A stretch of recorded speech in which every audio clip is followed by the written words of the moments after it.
Hello and welcome to this new series which I call Randomon's Happy Super Fun Time, or as Darren's convinced me to call it, Digi Xross'd. Today we'll be talking about how different cards are in the game. There are 3 different types of cards. There are monster cards, Digimon, which are sort of monster cards, which we use for attacking and boosting. Also, I don't know why I'm pointing here, I might not have the space to fit it there, but... No, yeah. Just ruining everything, Darren. No worries. He says. There are Digi-Memories, which act as spells, if you're familiar with Yu-Gi-Oh! What else is there familiar to? Does Magic have spells? They might have quick actions or something. Yeah. I've never played Magic. Or trainers from Pokemon. Yeah, like trainers of Pokemon. And then there are Code Crowns, which are sort of like... I'd say like mana for Magic. Like they remain in play, and they kind of sit there. They're your stadium or field spell. Yeah. I mean, this is assuming everyone here I'm talking to is... I think most people know Yu-Gi-Oh! Pokemon by now. Or they have some knowledge of it. Yeah, it's basically our big gap is Magic. Yeah. So any Magic viewers, we do apologise. That's our fault. I know very little about... I know tapping and I land. That's my extent of Magic. Off track. But yes, first we'll be covering Digimon cards. As I say, these are like the guys that basically the whole deck is based around these guys. These are the guys who do the attacking. All the effects will come through these guys. Mostly all your draw power, anything goes through these guys. To start off, all Digimon have a cost. In fact, all the cards in the main deck have a cost. In the top right-hand corner of the card is a number, and depending on what number this is, depends on how many cards you must discard from your hand or your training area. I'll be covering the rules and the game structure and the training area when we get there. Yeah, when we get there. Don't worry about that. You will be informed. Yes. Although, I think this might be actually a good time to actually talk about the 2 types of cost. I was saying, there was one... Yeah, you first. Yeah. There's one in the top left-hand corner, which is a number. And then next to that, some cards have a second cost that is on the left of this initial cost, which is the fusion cost. It has a D and an F symbol next to it. Oh, these probably not. Yeah, suspiciously. These cards need to... You have to use certain cards. Because I have to explain what these are. Like, it's really awkward. Like, you have to have red symbol. I'll try and jump in with this. Okay. It's really awkward. Right, we're going to actually use the card we've got right in front of us as an example to keep ourselves. I thought you said it out then. I know. We can roll with this. Yeah. If not, I'll find a way to edit it. But anyway, right now in front of us we've got Shoutamon Cross 4B. You will notice around about here, this area, there are 2 like little red markings and a 1. Nice. Are you assuming you're going to be able to edit this with your finger over the card? Well, it's going to be in between us, so yes. Oh, right, okay. If the image is off center, it's because I've had to fix that. Yeah. Completely took me off it. You'll notice that it's got these 2 red crests and a 1. The 2 red crests are basically the symbol for the group Fusion Fighters. Now we have 4 groups: Fusion Fighter, Team Twilight, or Team Midnight, as it is now, Bagra Army, and Blue Flare. Thank you. I always forget Blue Flare. Everyone does. They each will have their own specific crest, and the initial crest will be next to their name. So as you can see, you've got the Fusion Fighter logo next to Shoumon's name. It also kind of helps the border of the card tends to also be the same colour as whatever team they're associated with. That is true. Shoutmon will have like a red border, Greymon usually have a blue border, so on and so forth. Yeah, so as you said, Blue Flare, blue, Bagra Midnight or Twilight is... And Midnight is purple. Yes. So it will be colour-coded for simplicity. Now, when you go to Fusion Summon, like a card like this, Shoutamon Cross 4B, you'll need to use a Digimon from your battle area. Yes. Which, most likely, if you're running a Fusion Fighters deck, it's going to be a Fusion Fighter. Yeah. So that's one of your red costs covered. You just need 1 red cost and 1 other card, and there you go. You got Cross 4B. We need another red card as well. Well, that's what I said. You need another red card. We've already covered the first red card in the battle area. Then a red card from your hand or training area, and any other card. I So it probably- can be a generic. I should probably explain what down means. The battle at the start of the turn, each player must summon a Digimon, regardless of what you plan to do with that turn. You have to summon a Digimon, and when you fusion summon, you have to use the Digimon you have summoned that turn as part of the cost. If you do not summon a Digimon once per each turn, you basically forfeit that round. Yes, and forfeiting the round means you lose your code crown. Yeah, we will cover game mechanics. Yeah. In our next episode, I should say. Yeah. Yes. So I think we've covered costs. Next, I'll bring into is effects. Yes. These are effects. Basically, some Digimon have effects, and these effects can activate at different times. Some activate when they're summoned, some activate when they are fusion summoned, some activate during the battle step, and some even activate... Is there anything that activates? Some activate actually in the hand, but it's very seldom that happens. Yeah. You've got set phase. Oh, and the set phase, yeah. Yes. During the set phase. As you can see with our handy Shopmon Cross 4B, or times 4B, if you're only familiar with Fusion and not Cross 4s itself. I've been too familiar. I will probably use all the Japanese terms just to annoy everyone. No worries, Not I've been on watching purpose, but... It's what you used to, yes. But Shopmon Cross 4B here actually has the effect, draw 3 cards, when he's Fusion summoned. Mm-hmm. The actual crest before the actual effect will say when it activates. Yeah, all the effects have a text next to them telling you when they activate. It's not just... Unless it's a continuous effect, then it will actually have a crest. No? Even... Actually, no, certain continuous, but they're situational continuous. Is there anything that's continuous? No, all the continuous stuff. Oh, yeah. Yeah, I mean, to emphasise what we mean by a situational continuous, I'll switch this out to it's Metal Greymon, isn't it? I believe it's Metal Greymon and not which Cyber Metal Greymon? The one that can't be boosted. It can only be boosted if you don't fusion summon it. That's what I'm saying. Yes. Now, it states, Fusion, this card cannot be boosted. Mm-hmm. If you actually bring this monster out during your normal summon phase... Yeah, you'll get around the conditional effect, because you don't activate the fusion effect. Yeah, because you've not fusion summoned, the fusion effect doesn't activate. Mm. It's been out from a summon phase, so it can be boosted. It's an expensive card to actually summon without fusion, though. I think that's why it's got that kind of There is one other card that has a continuous effect that doesn't actually state when it activates, is Archeolemon. Archeolemon is a card that basically, his effect is continuous as long as he remains in the training area. So he doesn't actually activate at any set point in time, he just when he gets to the training area. And he doesn't even activate when he's as long as he exists there. As soon as he enters the training area, he becomes a continuous effect upon the board. I think that's the only real continuous effect in the game at the moment. At the moment. Well, that we have experienced. I mean, Tactimon has been a Ratatta. Now he's a summon effect. Oh, he's on summon? Yes. Well, you can't fusion him anyway, no. so...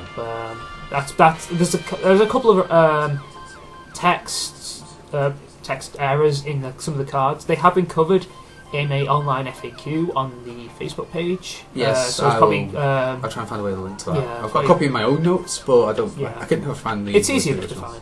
I think I wouldn't have to go digging for it.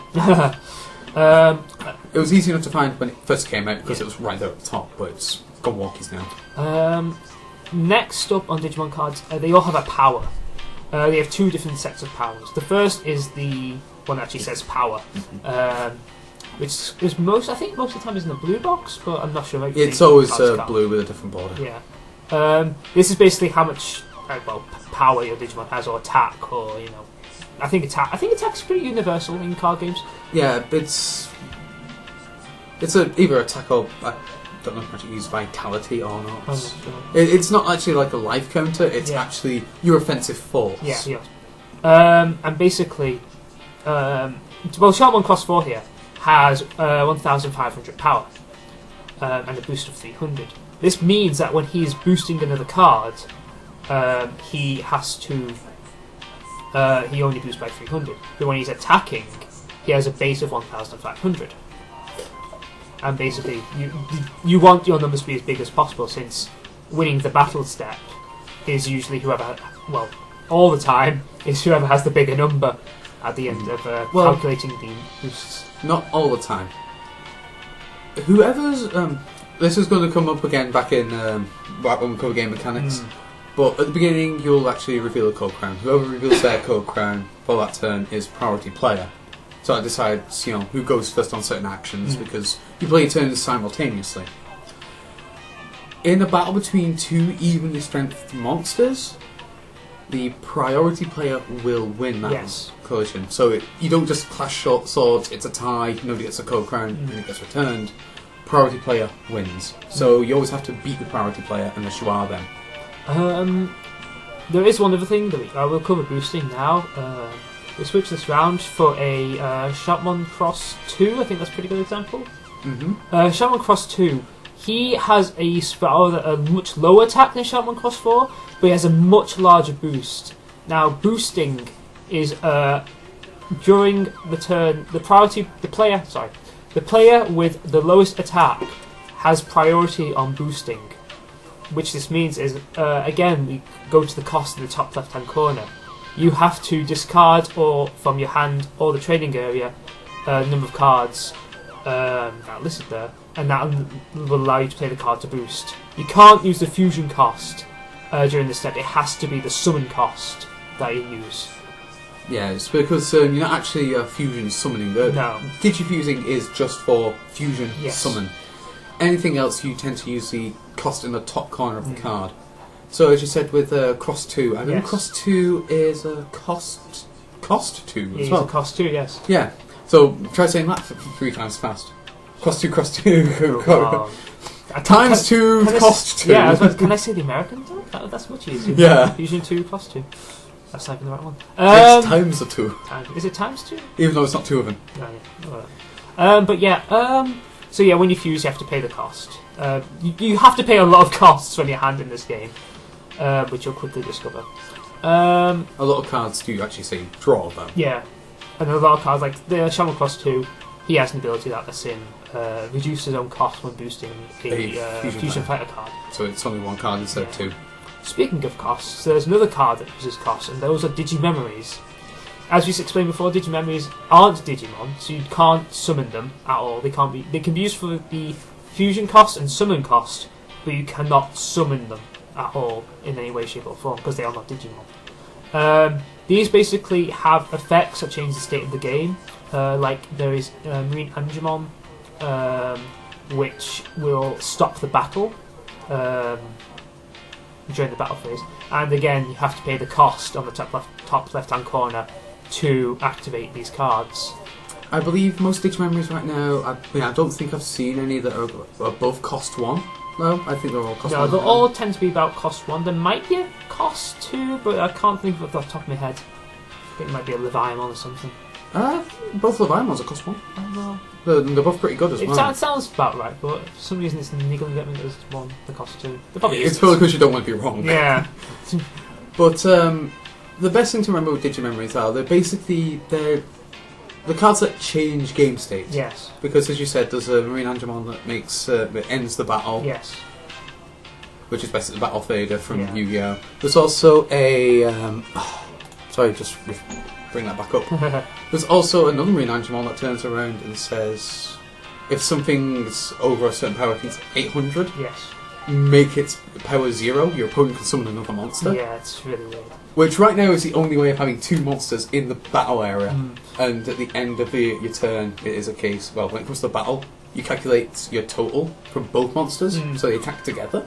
The other thing about Digi-Memories is, like the Digimon cards, they again have a colour-coded border. Like, they will have a kind of a metallic border. It's kind of like a circle. It's like the coming out of the old, like the Series 2 Tamagotchi. Yeah. The actual one like the Gen 1 Digivice. And instead of having Gen 1 is like that. Instead of having a faction symbol, they will have a Digi-Memory symbol, which actually reminds me. There is one other kind of card in the Digimon. There's an unaffiliated cards. These have a yellow border. Oh, the generics, yes. We did forget to label them. These are basically... They are zone-specific Digimon. Yeah, I think the best way to actually actually talk about them is that they are effectively set pieces and story pieces from the anime themselves. So basically, they are Digimon that reside within different zones, and when your code crown is from their zone, they'll get a boost, or it'll cost less to use. And like there's a Lumon that gets a boost from the green zone. So when you pitch her, instead of drawing one, you draw two. Or we've actually got it in front of us now. Angemon. Yes. While you're in Sand Zone, it costs 2 less to use him. So they all have different bonuses like that. There are some cards from the particular factions that also have kind of effects from being in zones, but most of them are unaffiliated Digimon. Yes. Getting back to Digimemories quickly before we go back to Code Crowns. Digimemories, again, like Digimon, have the same kind of block text, so it'll tell you when they can activate and what their effect does. Just to keep everything simple. Yeah, Digimemories do tend to be, and this is quite ironic with how they actually work, they tend to be quite similar in layout to Digimon themselves. Except they do not have a power or boost. Yeah, they're not actually physically there, so they don't have any physical effect on the game state. They are, as I said, just state changes. I mean, like your favourite boy, Agumon. Agumon's amazing. Yeah, it's just like training zone, get rid of it. Yeah, it's pretty stupid card. I think Agumon's weird. Yeah, well, so it's odd that the cutest Mega and the most basic Rookie are two of the best Digimemories. Well, at the moment, Leviamon does get some work done there. He does. It's It's Garbodor. The last kind of card we have to talk is Code Crowns. Now, Code Crowns, unlike the other two types of cards we've talked about, exist outside the main deck. Code Crowns reside in a 5-card, almost extra deck, or Code Crown deck, that is on the opposite side of the playing field. And basically, these Code Crowns come into play as each player passes priority. Each player will use a different Code Crown from the deck.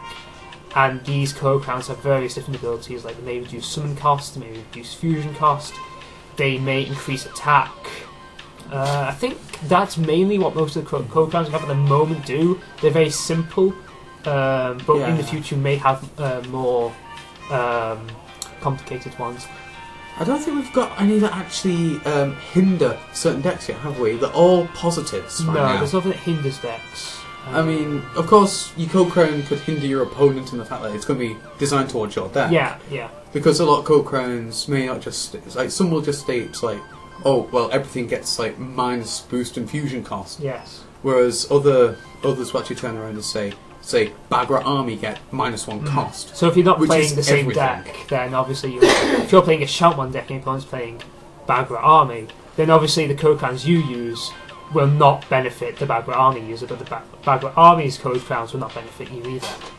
Yeah, well, except for if they're running the generics because they just want to keep costs down. Yeah, that's true. But, as I said, there's a lot of specifics. It depends on how you want to actually gear your Code Crowns.